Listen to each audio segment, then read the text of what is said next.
al borde de la segunda venida de Jesucristo es la señal de la apostasía. Independientemente de los fenómenos meteorológicos y los huracanes y los tornados, los problemas económicos, los problemas políticos, religiosos, la confusión religiosa y filosófica que existe actualmente en el mundo no se da cuenta de la apostasía porque solamente los que estamos dentro de la iglesia invisible de Dios podemos darnos cuenta claramente de que algo está pasando en el cuerpo de Cristo. El cuerpo de Cristo somos nosotros. La iglesia, de acuerdo a la Biblia, es visible y es invisible. Ahorita estamos en la iglesia visible, todos nos vemos y todos vemos las caras y creemos que todos somos cristianos.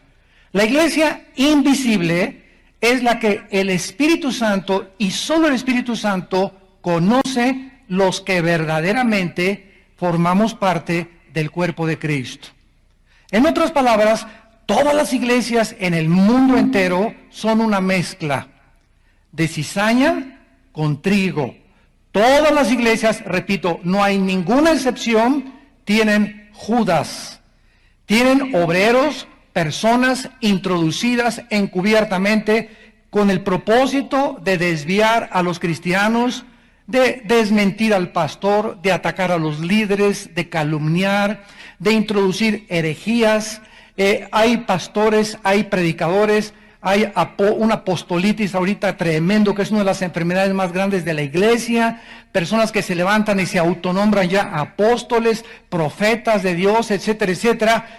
Y la iglesia visible, que es una mezcla entre la cizaña y el trigo, muchos no se dan cuenta ni disciernen y están confundidos con muchas enseñanzas. Y la mayor parte de estas personas que pertenecen a la iglesia visible, que no han nacido de nuevo, siguen las predicaciones, siguen las conferencias, siguen las enseñanzas de los falsos profetas y de los falsos maestros y de los falsos apóstoles. Entonces, esta es la razón por la cual nos damos cuenta que seguir a una persona es muy fácil, ¿verdad? El líder religioso ahorita más grande del mundo se encuentra en Roma y lo siguen millones de personas.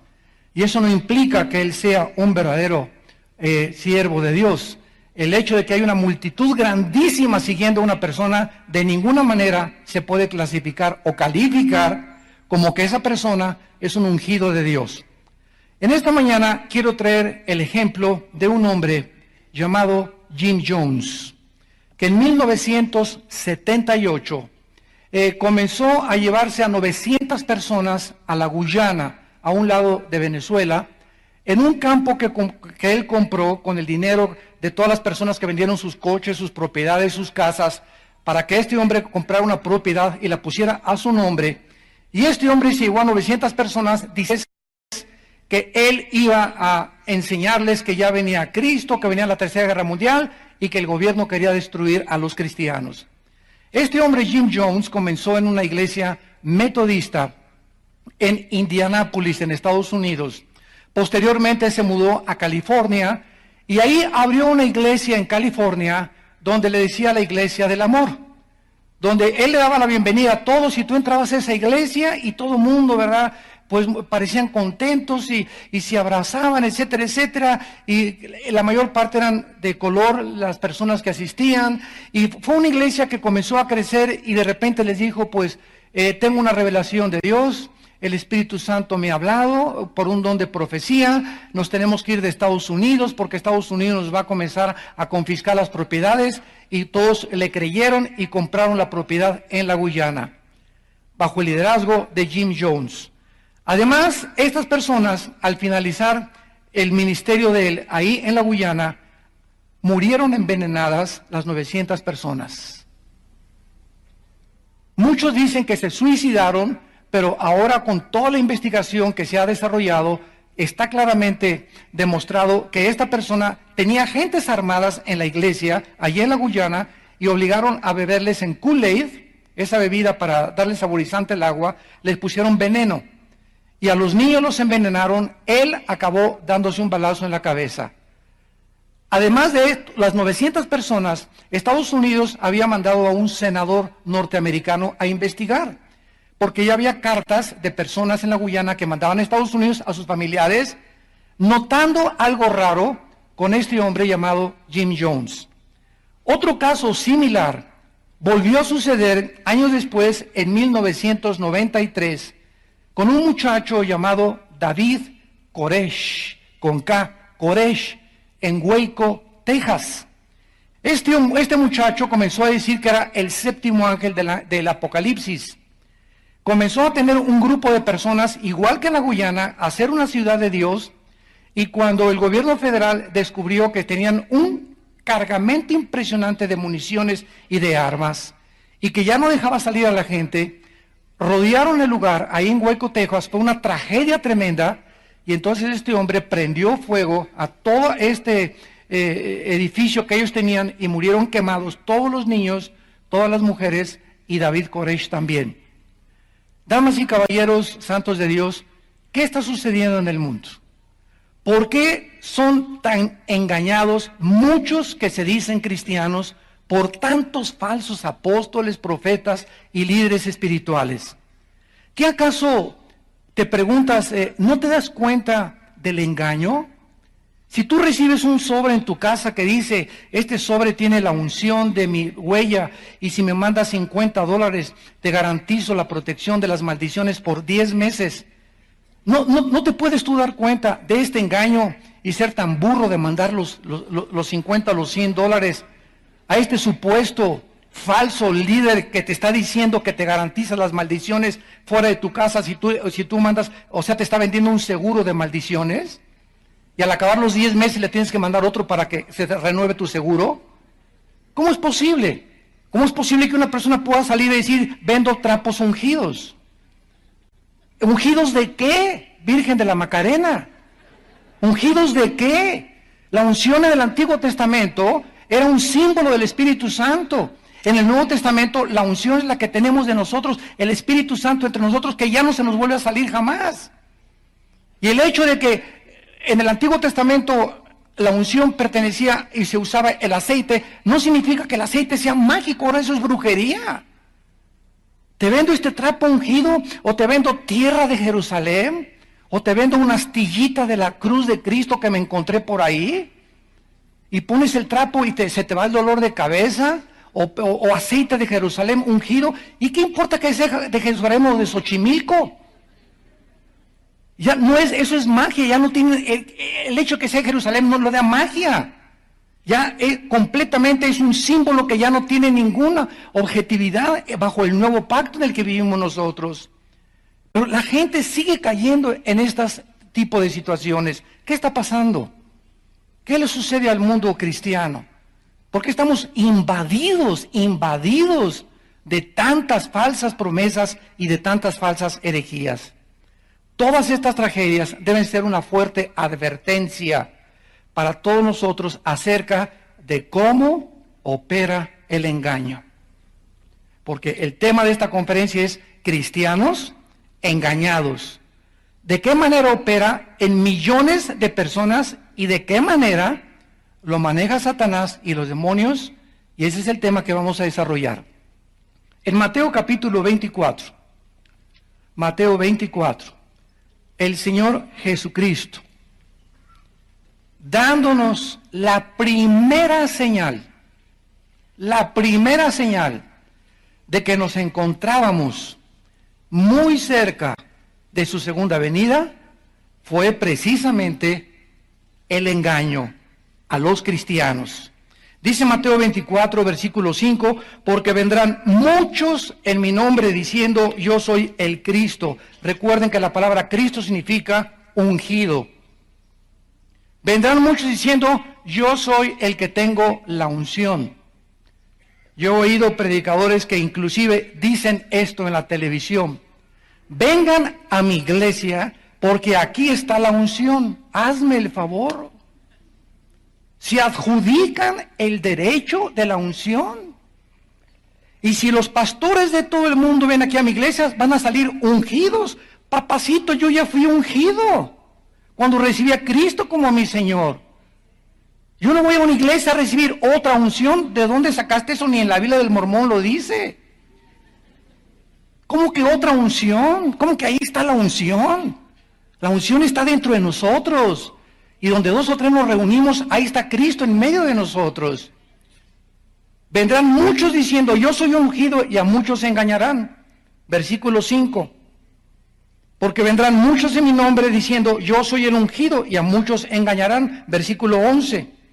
Y muchos falsos profetas se levantarán y otra vez engañarán a muchos. Versículo 24. Porque se levantarán falsos ungidos, o sea, falsos cristos, falsos profetas, y harán grandes señales y prodigios, de tal manera que engañarán, si fuere posible, aún a los escogidos. Esto es increíble. Cristo pone en primer lugar como el síntoma y la señal más grande de su antesala el engaño a la iglesia cristiana. Vamos a analizar en primer lugar por qué son engañadas estas personas, usando el ejemplo de Jim Jones y cómo se desarrolló el engaño para que estas 900 personas acabaran suicidándose. Número 1. Estas personas que se suicidaron bajo la iglesia de Jim Jones fueron expuestas antes a la verdad. Fueron expuestas antes que caigas en el engaño, es porque conociste la verdad y rechazaste la verdad y no practicaste la verdad. Ten cuidado de esto. Una vez que tú tienes cierta luz de ciertas cosas que en tu vida tienes que hacer, y esas cosas tú las rechazas y no las haces, inmediatamente después eres engañado. Y no puedes tú recibir más luz si la luz que recibiste no estás viviendo ni practicándola. Por ejemplo, si los varones, vamos a un congreso o en cualquier iglesia se predica, varones, ama a tu esposa, respeta a tu esposa, ora por tu esposa, no veas pornografía, y tú sabes que tienes que hacer eso, y no lo haces, entonces tú estás rechazando esa verdad, porque no estás viviendo esa verdad. Entonces eres un candidato, una candidata a ser engañado. ¿Por qué? Porque cuando rechazamos la luz, Dios envía, lo vamos a ver más tarde, un poder engañoso para que crean la mentira todos los que no quisieron aceptar el camino de la luz y la verdad. La mayoría de estas personas que se suicidaron habían sido expuestas a la predicación de la palabra, antes en diversas iglesias. Sin embargo, no respondieron a esta palabra de Dios. Porque es muy fácil decir, bueno, yo creo que Cristo nació en Belén y ¿crees en Dios, tío? Que sí creo en Dios. Oye, el diablo no es ateo. El diablo cree en Dios también. Y dice Santiago capítulo 2 que los demonios también creen. No basta decir creo en Dios, creo en la Biblia. Tú tienes que demostrar tu fe con tus obras, con tu forma cambiada de vida. Si tu vida no ha sido revolucionada, si tu perspectiva de la vida, la forma de tratar a tu esposa, la forma de gobernar tu casa, la forma de gobernar tu negocio, la forma de comenzar a autocontrolarte tú en tu vida, si no hay un cambio en tu vida después de 1 año, 2 años que te dices que recibiste a Jesucristo, es mentira que tuviste el nuevo nacimiento. Porque Cristo entra a nuestra vida a revolucionar nuestra vida, a cambiar nuestra vida. Miles seguían a Cristo al principio de su ministerio por los milagros y por el pan que les dio al principio. Pero después, cuando venían las pruebas, ellos no eran verdaderos creyentes de Dios. Dicen en Juan capítulo 8, versículo 31 y 32. Es Cristo hablando. Juan 8, 31 y 32. Dijo entonces Jesús a los judíos que habían creído en él. Noten, ya Cristo se está dirigiendo a personas que dijeron que creían en él. Muy bien, a estas personas que ya habían aceptado a Cristo, que ya habían creído en él, les dijo Cristo estas palabras: si vosotros, un sí condicional, permaneciereis en mi palabra, seréis verdaderamente mis discípulos y conoceréis la verdad, y la verdad os hará libres. O sea, si tú dices que ya creíste, ¿cuál es el siguiente paso? Tú tienes que demostrar que esa fe que tú dices tener o que eres cristiano, manténla permaneciendo en la Biblia. Si ustedes permanecen en mi palabra, entonces realmente se pueden llamar seguidores míos. La palabra discípulo, matetes, en el griego significa el que sigue a otro. Entonces, mientras tú digas, recibí a Cristo, nunca vas a ningún estudio bíblico, no practicas lo que la Biblia dice, te entra por acá y te sale por allá. A lo mejor conoces hasta mucho de la Biblia intelectualmente, pero de ese conocimiento, poco lo llevas a la práctica. Y recuerden, la familia es el gimnasio de Dios. Lo que no practicamos dentro de la familia, no lo practicamos fuera. El matrimonio es el gimnasio donde Dios nos entrena a ser pacientes, a soportar a la loba, a soportar al cocodrilo, a los hijos a los padres. Entonces ahí es donde comienza Dios a forjar el carácter de nosotros. Mi esposa es una quejumbrosa, Dios está trabajando con tu paciencia.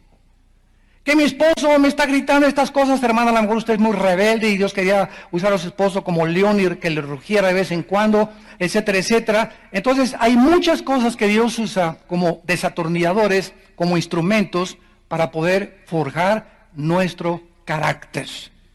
Y mientras nuestro carácter no sea forjado y no nos blindemos contra los ataques, las persecuciones, las calumnias, los chismos, porque vamos todos a ser expuestos a tener muchos enemigos por causa de que seguimos a Cristo, el mundo nos va a aborrecer. Y si tú no eres una persona blindada, y a los primeros, ya hablaron de mí, ya no voy a la iglesia.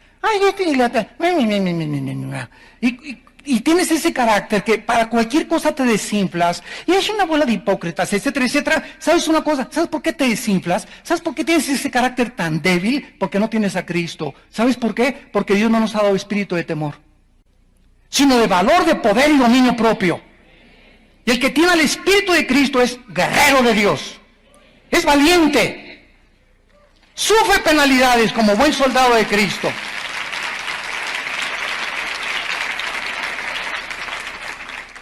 Cuando no aceptamos la verdad y la practicamos, acabaremos creyendo en cualquier cosa.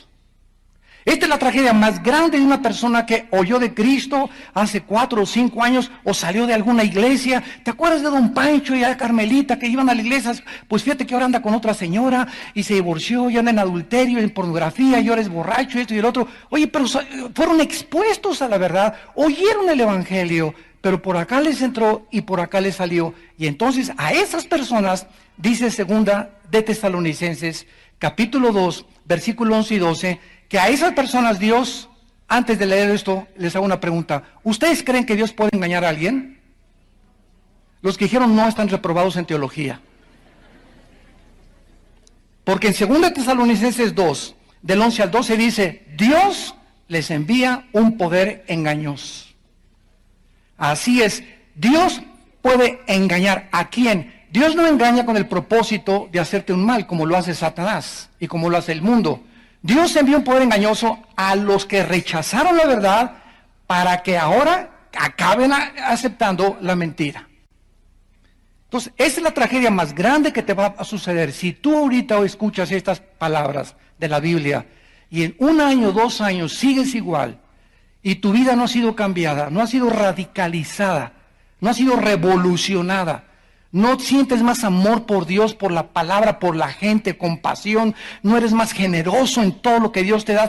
Me da esto, Señor, te doy esto, por ti vivo, por ti existo, en ti me muevo, Señor. Si no tuviera yo el aliento, no podía ni siquiera amanecer. Si comienza a apoderarse el amor de Dios en tu vida y el agradecimiento de la cruz, de lo que Él hizo por nosotros en esa cruz. Y solo un cristiano nacido de nuevo lo puede experimentar. En segundo lugar, estas personas que fueron engañadas solo buscaban ir a las iglesias para ser amadas. Solo buscaban ir a las iglesias para ser amadas. Amar y ser amado es una de las necesidades básicas del ser humano, pero no podemos recibir lo que no hemos dado.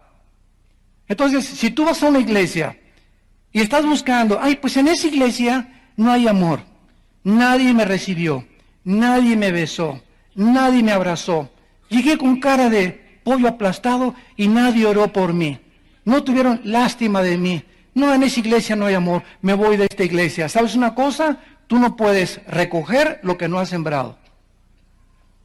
Tú, antes de que puedas ir a una iglesia con esta actitud, tienes que entender, cuando vamos a una iglesia o cuando vamos a cualquier lugar que vamos, no vamos a buscar nada de la gente que nos dé a nosotros. No voy a buscar a que me amen, voy yo a buscar a quién amar, a quién abrazar. Que doña Margarita está ahí, la pobre viejita, está, la más le hace así, la pobre viejita, y se mueve y se sacude. ¿Qué tendrá, verdad? ¿Qué le pasa a doña Margarita? ¿Le puedo ayudar a abrazarla? Y estamos buscando por quién orar. Te veo triste, hermano, ¿puedo orar por ti? No llegamos a la iglesia como al cine, hermanos, como al teatro. Yo llego al cine, ¿verdad? Mis palomitas, mi Coca Light, es light, mi Coca Light de vez en cuando, cada mes, cada 2 meses, ¿verdad? Y veo la película y tienes orejeras acá, no te importa si el de al lado ronca, si se está muriendo el de la izquierda, o si el de atrás grita, tú vas a la película, sales y entras, no saludas a nadie más que a los cuates y a las amistades, y así vienen a la iglesia muchos. Llegan muchos, no saludan nunca a nadie. Llegan como los burritos, ¿verdad? Ni buenos días, ni buenas noches, buenas tardes, ¿cómo está? Mucho gusto, mira, nunca la había visto. Soy Margarita López, aquí está mi tarjeta, usted es nueva, ¿verdad? Porque usted no lo había visto. Pues siéntase aquí como en casa, abrazar a la gente. Todas estas actitudes son las actitudes de una persona que va a recibir cuando lo necesitas.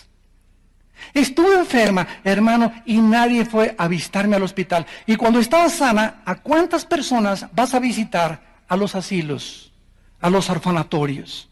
Me metieron al tambo, a la cárcel, y nadie me visitó. Y cuando estabas libre, ¿has ido alguna vez en tu vida cristiana o te has unido a nuestro grupo de evangelismo que visita las cárceles cada 15 días? ¿Has ido a visitar a los presos?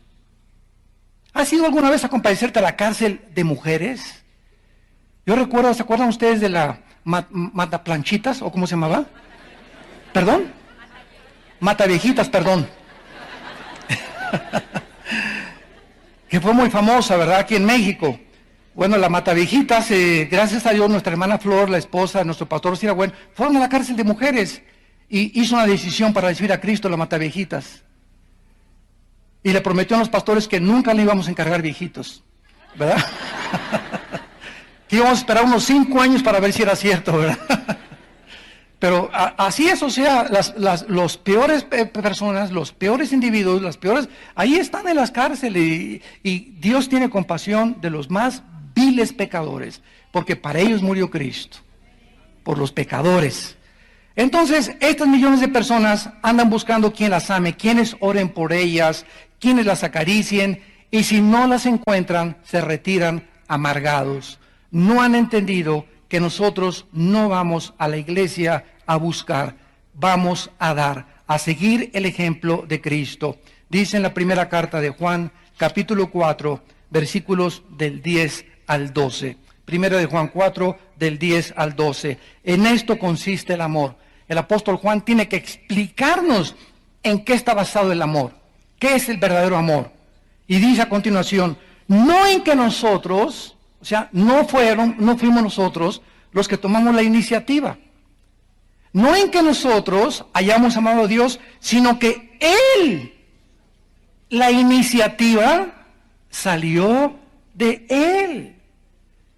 Yo no busqué a Dios en toda mi vida de pillo, sinvergüenza, parrandero, borracho y jugador que era antes de ser cristiano. Yo decía que iba a la iglesia y que tenía mi religión, pero al Dios verdadero nunca lo busqué ni a Cristo. Y cuando me encontré con Él, me encontré con alguien que me está diciendo, me tienes que entregar cuentas de aquí en adelante. Eres responsable de tus acciones, Armando. Y de aquí en adelante que eres cristiano, cada acción que tú tengas tendrá consecuencias, para bien o para mal. Así que aprende a sembrar la buena semilla. Aprende a caminar en este camino de santidad, de justicia, y te voy a bendecir, te voy a prosperar, te voy a dar más allá de lo que tú te imaginas, paz, seguridad, esperanza, pero este es el camino de la santidad, de la justicia y de la paz. Y cuando entendemos eso y seguimos ese camino, somos bendecidos como no nos imaginamos. De tal manera amó Dios al mundo que dio. ¿Por qué cuando recibimos a Cristo, Dios toca nuestra cartera? Antes de recibir a Cristo dábamos limosnas. Pero cuando recibimos a Cristo, ¿por qué Dios toca nuestra cartera? Porque lo que traigo en mi cartera está asociado con mi trabajo y mi esfuerzo y todo lo que me ha costado, mi casa, mi coche, etcétera, etcétera. Entonces, cuando venimos a Cristo, Dios me dice, yo te di a mi hijo, tú dame lo que representa. Es un símbolo. Dios necesita nuestro oro y la plata. Él es el dueño de todo el oro y la plata del mundo. Entonces, Señor, ¿para qué quieres que yo te dé? Para quitarte la avaricia con la que nacieron todos los seres humanos en el corazón. Todos nacimos regiomontanos, como dicen vulgarmente, hijos de Monterrey. Ya he oído, ¿verdad?, que ya son más generosos, pero hay una fama en México que los de la zona norte son bien codos. Entonces, siempre estamos, ve a los niños, no, mi pollito, no, y están 2, 3 años, chamaquitos que ni entendimiento tienen y se están peleando uno el otro por un juguetito, es mío, y se comienzan a jalar. Ahí ves la actitud, la maldad del ser humano desde el nacimiento. ¿Quién les enseñó a portarse así? Ya nadie, no tenían de maestro a Osama Bin Laden. Nadie nos enseña a portarnos mal, nos enseñamos a portarnos bien, porque la maldad la traemos desde que nacemos. Confirma el diagnóstico de la palabra de Dios. Si tú buscas ser amado y estás siempre buscando que la gente te dé. ¿Y quiénes son los que critican más? Los que no dan. Y cuando comenzamos a venir al reino de Dios, comenzamos a darle a Dios en agradecimiento. Y mientras más te desprendes de tu jarrón chino, y mientras más te desprendes de ese carro que amas y que algún día tienes que entregar para la obra de Dios, Dios te da mucho más de lo que tú te imaginas. Porque Dios nunca le quita nada a nadie que no le dé algo mejor. Dios nunca te va a pedir nada sin darte algo mejor. Dios le dijo a Abraham, dame a tu hijo. No le dijo su cartera. Un hijo. Imagínate nada más a qué grado de fe habrá llegado y de madurez espiritual. Era un gigante espiritual ya Abraham en este momento. No se le hubiera pedido Dios 10 años antes. Dios sabe cuánto nos aflige. Dios sabe cuántas pruebas podemos pasar. Dios no nos aflige ni nos prueba más de lo que podamos soportar. Entonces tenemos que ir conscientes y vivir conscientes de esta realidad. En tercer lugar, estas personas no solamente buscaban ser amadas y no solamente estas personas fueron expuestas a la verdad, sino que estas personas eran personas que solo buscaban emociones y ser entretenidos. Cantaban más de 2 horas seguidas bajo un ambiente de gritos, caídas al piso, palabra de profecía, cántico en lenguas, en éxtasis emocionales. Unos se hacían como culebras, otros como alambres eléctricos temblando así, otros atrás de los púlpitos se caían. Eran fácilmente manipuladas, porque cuando las emociones son exaltadas y son levantadas, es bien fácil manipularlas. Y cuando hay manipulación, hay brujería. Porque el espíritu de control es el espíritu de brujería, es el espíritu de Jezabel. Cualquier persona que trate de controlar a otra persona y no respetar la voluntad de esa persona es un espíritu de Jezabel, de brujería. El estar solo buscando emociones en la vida cristiana, sentir al Espíritu, aquí sí se siente el Espíritu Santo. Y aquí o sea, si no sienten algo externo, si no sienten algo empírico, no es el Espíritu Santo. Entonces quieren sentir algo y que sí, y en ese ambiente, ¿verdad? Digo, vea un concierto de Michael Jackson o los que fueron cuando vivía Michael Jackson, o vea un concierto de los grandes, ve lo que se llama histeria colectiva. Ve un concierto de Madonna, las muchachas decentes llegan ahí, ¿verdad? Salen sin brasiers, hasta se quitan lo que sea. ¿Por qué? Porque son absorbidos por ese ambiente, donde las emociones son fácilmente manipuladas por una cantante o por un cantante a la que todos quieren besar y hasta casado está el cantante. O una mujer, ¿verdad?, que tiene una vida de lo peor inmoral, pero es manipulado por el ambiente. ¿Cuál fue el éxito de Adolfo Hitler? De acuerdo a los escritos de Joseph Goebbels, que fue su ministro de propaganda, Hitler le dijo a Goebbels, necesitamos un ambiente de emoción en la gente, porque si tú llegas a una reunión donde Hitler estaba casi 1 millón de personas y todos, ¡ay, Führer! Y estabas en ellos y no levantabas la mano, te tachaban, eras arrastrado se llama colectividad a través de las emociones de las personas. ¿Por qué? Porque esa es la forma en la que se manipula a las multitudes, a través de las emociones. No estoy diciendo que las emociones sean malas, sino que son manipuladas. La vida cristiana es por fe, no por vista. Aunque yo no sienta a Cristo, ni sienta al Espíritu Santo, me basta lo que la palabra de Dios dice. Tenemos la palabra, dice 2 de Pedro capítulo 1, profética más segura. ¿Más segura que qué? Que los milagros que vimos a Cristo transfigurado en un monte, dice Pedro. Más seguro que todo lo que vimos es lo que está escrito. La cual haríamos bien en estar atentos. Vivimos por fe, no por vista. Las emociones suben y bajan. Yo a veces con mi esposa estoy contenta y México, y ven ustedes ahorita en el mundial, no, y va corriendo el jugador y se juntan todos y se brincan todos y son emociones de que despierta, ¿verdad? Un gol. Y pues preguntas, ¿y qué? Bueno, si ganamos o perdemos, ahora 3 o 4 días, 5 vueltas al ángel de la independencia, lo que tú quieras, ¿no? Y pasaron 2 o 3 las emociones, al cuarto día, ya, punto. Ya ni quién se acuerda quién ganó la anterior Copa esta. Fue España, pero antes de España, ¿quién la ganó? Muy pocos saben. Porque las emociones suben y bajan. Entonces yo estoy contento con mi esposa y vemos un partido, y sí, por aquí, este y el otro, y a veces nos peleamos mi esposa y yo. Ahora, cuando nos peleamos mi esposa y yo, mis emociones bajan, y ya no me siento eufórico con ella, y ay, mi pichurrilita, ya no le digo así, ¿verdad? ¿Qué te traigo, mi amorcito? ¿Verdad? Le pongo la jeta y me volteo para el otro lado, y ella también se va para el otro lado, y en ese momento, ¿qué voy a hacer? ¿Qué vamos a hacer cuando las emociones en el matrimonio descienden? ¿Buscar a otra persona que me contente y que me haga feliz? ¿Verdad? Entonces tenemos que entender eso. Vamos a pasar valles y montes y montañas en la vida, pero no podemos depender de siempre estar con las emociones aquí arriba, porque esa no es la vida que Cristo nos vino a dar. Gracias a Dios por la alegría y gracias a Dios por lo que hacemos, pero no podemos mantenernos así. Vean ustedes lo que dice en 1 Corintios 14. La iglesia de Corinto fue la iglesia más carnal de la Biblia. La más carnal de todas las iglesias. Y los corintios eran tan carnales que el don de lenguas lo comenzaron a usar como se usa actualmente, indebidamente. El Espíritu Santo tuvo que escribir un capítulo entero para reglamentar un don. Imagínense ustedes lo importante que es para Dios, porque no estamos en contra de ningún don, creemos en los dones espirituales, pero no creemos en los extremos, que los llevemos al extremo, que es lo que está pasando en muchas iglesias. Dice en 1 Corintios 14, versículo 15 y 16, ¿qué pues? Oraré con el espíritu, pero también oraré con el entendimiento, o sea, no divorcies tu mente de tus experiencias. No hay tal cosa de que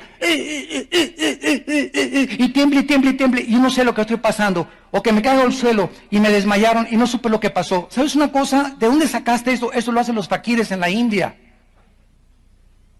Entonces, Dios no quiere que nos desconectemos de la mente, es peligrosísimo, por eso es peligrosísimo el hipnotismo.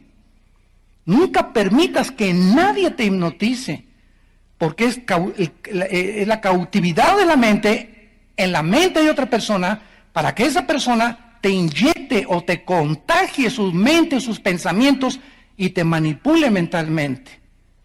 Entonces se usó con el frontage, ¿verdad? Con la apariencia para curar enfermedades. El primero que experimentó con esto fue Sigmund Freud, el padre del psicoanálisis, que era ateo, que renunció a Cristo y que blasfemó contra Dios.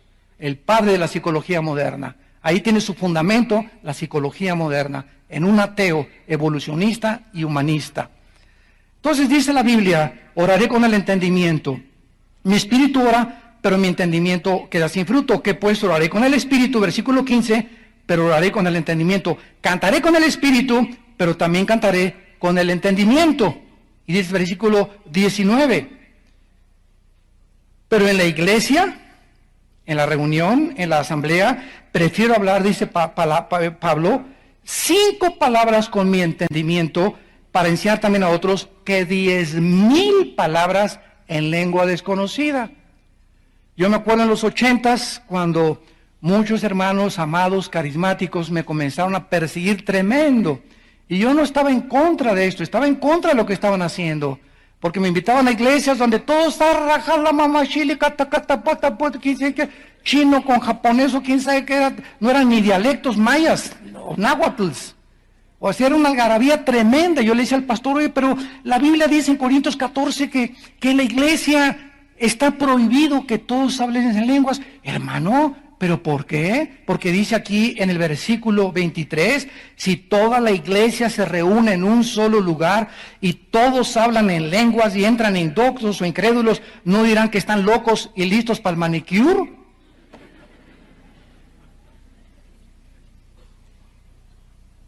Entonces, me acuerdo cuando yo llegué a mi mamá por primera vez a una iglesia, me dijo, ¿dónde me trajiste? Me dijo mi mamá.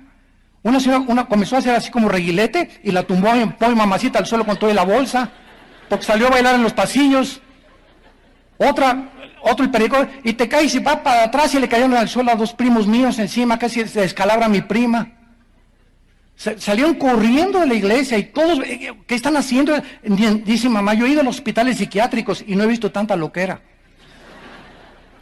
Qué mal testimonio, ¿verdad? El Espíritu Santo sabe lo que está haciendo.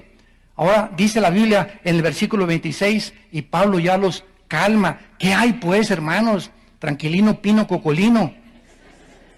Cuando se reúnen, cada uno de ustedes, ok, tiene salmo, doctrina, lengua, revelación, interpretación, hágase para edificación. Si habla alguno en lengua extraña, aquí están las reglas. Por favor, esto sea por 2, a lo más 3. Y por turno, y uno interprete. Y si no hay intérprete, cállate, no hables en lenguas, habla para ti mismo. Di lo que quieras ahí por dentro de ti mismo y para Dios. ¿Por qué? Porque si hay una persona nueva que está junto a ti, te oiga la machili y saca la bazuca, dicen que son lenguas de guerra. ¿Qué es esto, verdad? O sea, pues la gente del mundo no entiende esto. Y finalmente dice el versículo el 39, así que hermanos, procuren profetizar y no impidan hablar en lenguas. Claro que no, conforme a las reglas que acaba de Pablo escribir. O sea, qué clara es la Biblia. ¿Por qué tenemos que apelar a las emociones?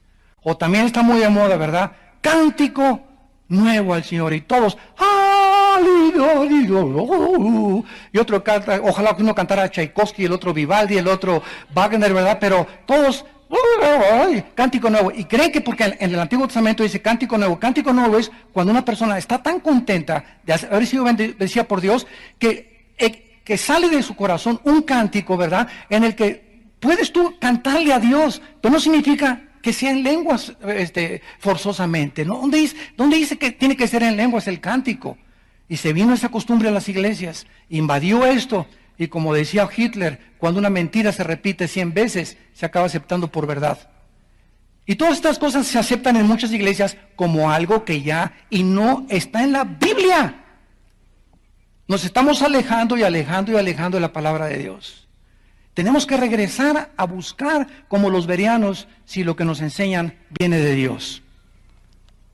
En cuarto lugar, le daban más importancia a las sanidades y al misticismo que a la palabra de Dios. Cuando Jesús estuvo en el mundo, miles de personas comenzaron a seguirle. Cuando Dios hizo milagros en el desierto antes de entrar a Canaán, ninguna persona que entró a Canaán podría decir que no vio milagros. Vieron las 10 plagas en Egipto, vieron llover del cielo maná por el amor de Dios, vieron llover codornices, vieron salir agua de las piedras, sus vestidos no se les envejecieron ni sus zapatos en 40 años, más milagro que ese. ¿Y qué sucedió? Ninguno entró a Canaán. Los milagros son dados en la forma soberana en que Dios los usa para mostrar su poder. Pero Dios sabe que los milagros no cambian a nadie. Por eso Dios escogió la predicación de la palabra de Dios. Yo puedo ver a un paralítico ahorita que se levanta y mis emociones me afectan, me asombro, me lleno de euforia, de veras se levantó, ¿verdad? Y a los 3 o 4 días sigo igual. ¿Por qué? Porque eso no me va a cambiar internamente. Lo único que cambia internamente es la palabra.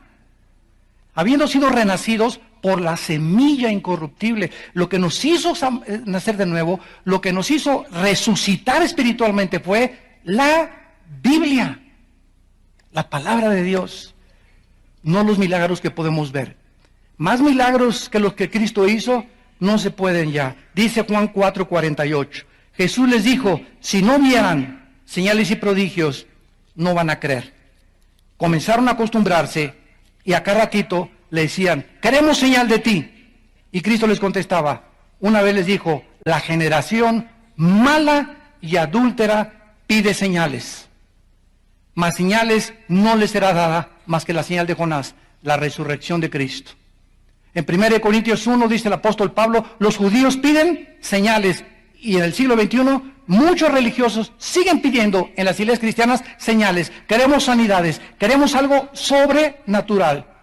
¿Y qué contesta Pablo? A los que piden señales y a los griegos que piden sabiduría, Cristo, poder y resurrección de Dios. Si la resurrección de Cristo no es suficiente para que una persona crea, ya no hay más grande milagro. Es el más grande milagro y el más grande milagro el que ha hecho Dios con nuestras vidas. Estas personas que están buscando continuamente milagros, ¿verdad? Están buscando emociones, misticismo, y si no hay eso, entonces ya el Espíritu Santo no está. Yo he oído actualmente iglesias que dicen, si tú no tienes un apóstol, no es iglesia. ¿Sabes una cosa? Saca tu Biblia y te voy a dar una lección elemental de doctrina bíblica. Dime en primer lugar, recorre todo el Nuevo Testamento, donde los apóstoles, con las iglesias que fundaron, jamás fue su intención volver a nombrar más apóstoles. Nombraron ancianos en todas las iglesias, nombraron obispos, que es la palabra episcopos, que son supervisores, y nombraron diáconos. Y la palabra de Dios dice que los apóstoles de Cristo que Pablo fue el último de los apóstoles, el último. Entonces, si tú me dices que eres apóstol, el pobre Pablo ya no es el último, tú eres el último, hijo. En Apocalipsis dice la Biblia que los nombres de los apóstoles están en la Nueva Jerusalén. Digo, ¿dónde está? Yo no veo ningún Pancho por ahí escrito. Pero ahora nació un movimiento, una coalición en el año 2001, en el siglo XXI, para que fuera la apostasía más grande. Un hombre en California dice que usó una palabra de profecía, que fue nombrado por los ángeles o por quién sabe en quién, el presidente de la Coalición Internacional de Apóstoles. Hizo un club cobrando $250 la inscripción para ser apóstol. Y actualmente todos los que hay que se dicen apóstoles se han autonombrado apóstoles y profetas. Ahora, los libros que yo compro, ya no dice fulano de tal, dice apóstol de las naciones. Asústame. O profeta o profetisa de Dios. Ya así se firman. Y la gente les llama, oiga, apóstol.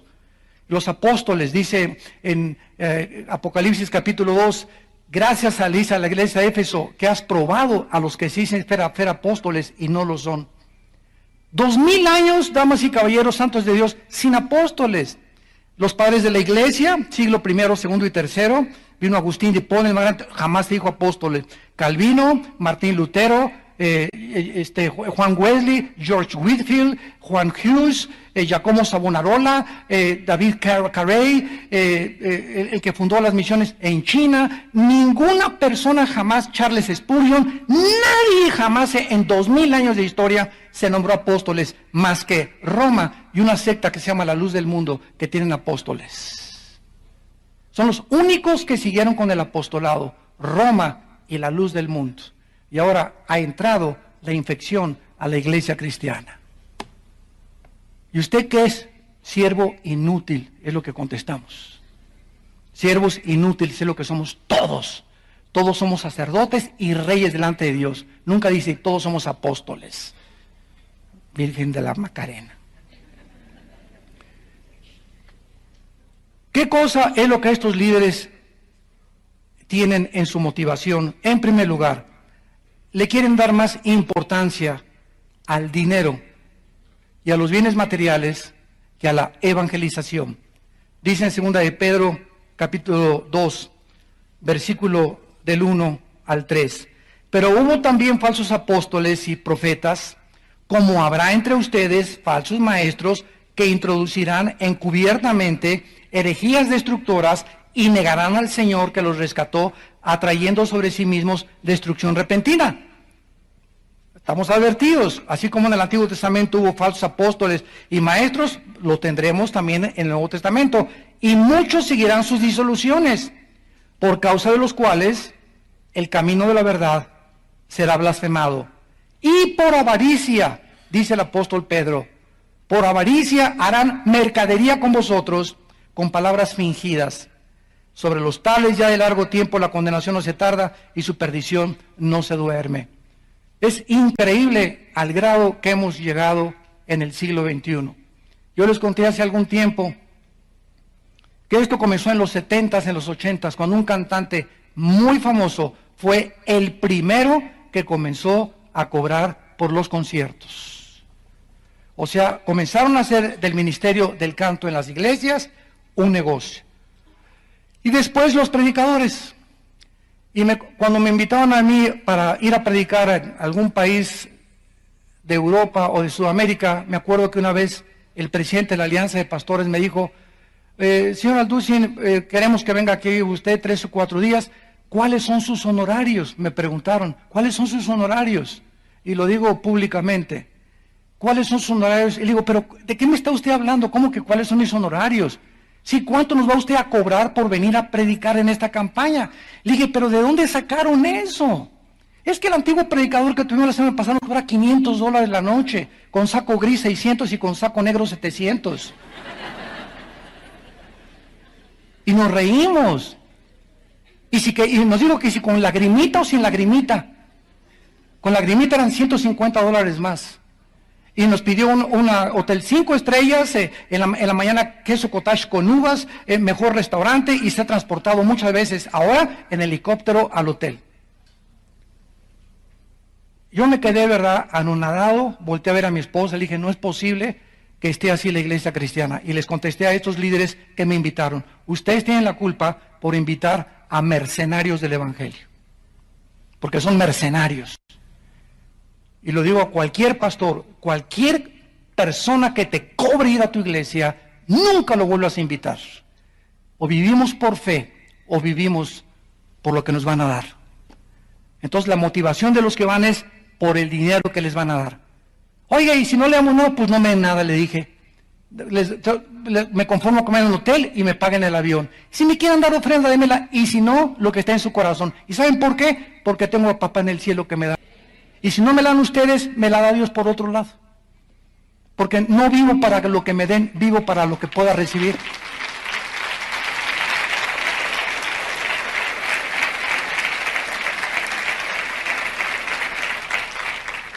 Y finalmente, muchos predicadores actualmente se encajonan a predicar solo peace and love. Solo el amor de Dios. El campeón que traes dentro, vas a prosperar, Dios te va a llevar siempre de victoria en victoria, y todas estas cosas son verdad. Una herejía es una verdad llevada al extremo. Todo esto es verdad, Dios nos ama y Dios quiere mejorar nuestra situación, pero nunca predican las condiciones. Nunca lo predican. Casi todas estas personas que murieron en Guyana eran personas que habían salido de distintas iglesias y no habían recibido el amor de sus pastores y sus congregantes, y buscaran que las amaran, que las consintieran, que las apapacharan. Nunca ellos dieron esto a nadie. Jim Jones les dio todas estas cosas. Venga, cheminena, aquí che, les decía a las señoras, y los hombres de Guyana acabaron dándole sus esposas a Jim Jones. ¿Te imaginas a qué grado la mente puede llegar donde oigas a un líder que te dice, presta para la orquesta? A tu esposita. ¿Sabes una cosa? Pasas sobre mi cadáver antes, compadre. Mi esposa es mía, del Señor, Él me la dio, pídesela a Él. Pero ¿a qué grado puede llegar el engaño para que los hombres hayan cedido sus esposas? A este hombre, Jim Jones, David Koresh hizo lo mismo, tener relaciones con todas las mujeres de todos los hombres de la iglesia y con sus hijas de 12, 13 años de edad. Esto es algo que nos lleva a ver, ¿verdad?, que actualmente otro predicador en Estados Unidos, Jim Baker, quiso edificar la ciudad de Dios en los 70s, 80s en Florida. Hizo una ciudad con departamentos, juegos, gimnasios, campos deportivos, para que los cristianos fueran a vivir ahí. Ahora, ¿cuál es la misión de la iglesia? La misión de la iglesia es triple: evangelizar, predicar el evangelio, discipular y enviar misiones. La iglesia no es una sociedad de beneficencia pública. Cualquier persona que llegue con nosotros, podemos hacer un préstamo de ustedes, no te lo damos. No porque seamos de Monterrey, ni porque seamos codos, sino que la iglesia no es una sociedad de beneficencia pública. El dinero de la iglesia tiene que ser para el sostenimiento de misioneros, lo tenemos nosotros ya como 10 alrededor del mundo, sostenimiento de pastores, este edificio hasta ahorita no lo hemos podido comprar, porque preferimos emplearlo en gente, secretarias, choferes, empleados, pastores, misioneros en el mundo, repartir organizaciones cristianas, que los pastores vivan bien, porque todo pastor tiene el derecho de vivir bien, etcétera, etcétera. Pero esa es la misión de la iglesia, no a una ciudad para que podamos nosotros ya adelantarnos al milenio.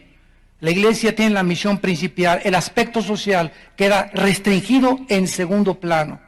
La iglesia no es una sociedad de beneficencia pública, ni puede estarse involucrando en proyectos públicos o políticos, porque desviaríamos nuestra misión de ganar las almas para Jesucristo.